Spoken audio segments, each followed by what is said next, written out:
Because Muhammad was a false prophet, he made many false prophecies. Deuteronomy 18:22 says, "When a prophet speaks in the name of the Lord, if the word does not come to pass, or come true, that is a word that the Lord has not spoken. The prophet has spoken it presumptuously.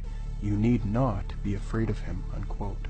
In Quran 32-4, Muhammad taught the Byzantines would defeat the Persians within 3 to 9 years, after the Persians first defeated them. It says, "The Byzantines have been defeated in the nearest land, but they, after their defeat, will overcome, within 3 to 9 years." Unquote. That the Arabic phrase, fi biddi sina, does indeed refer to 3 to 9 years is evidenced by many sources. As quoted, the Sahih International Translation of the Quran renders the phrase as 3 to 9 years, as do the Mushin Khan and Pickthall translations. Moreover, Abdul Manan Omar's Dictionary of the Holy Quran affirms the word means, quote, few, range between 3 and 9.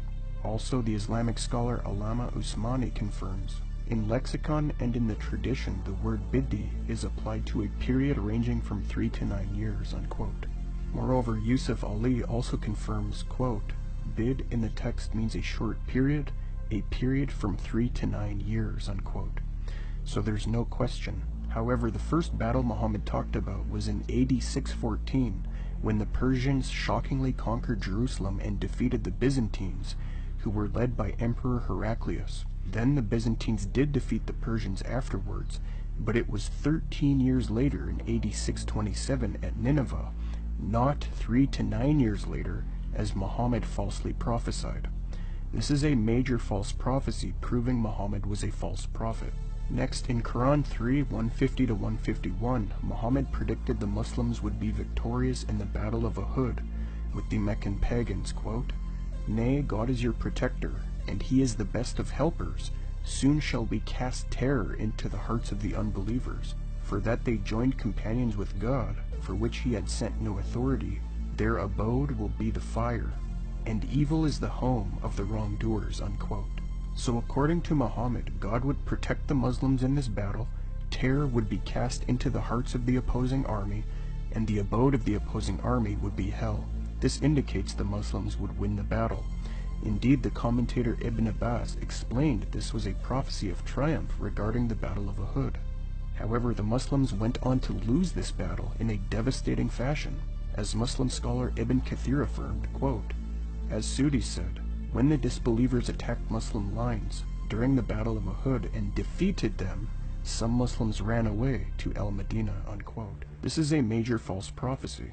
Now, in Sahih Muslim, Muhammad falsely predicted the last hour would happen during the lifetime of a young boy who was present with him, quote, Anas reported a person asked Allah's Messenger as to when the last hour would come.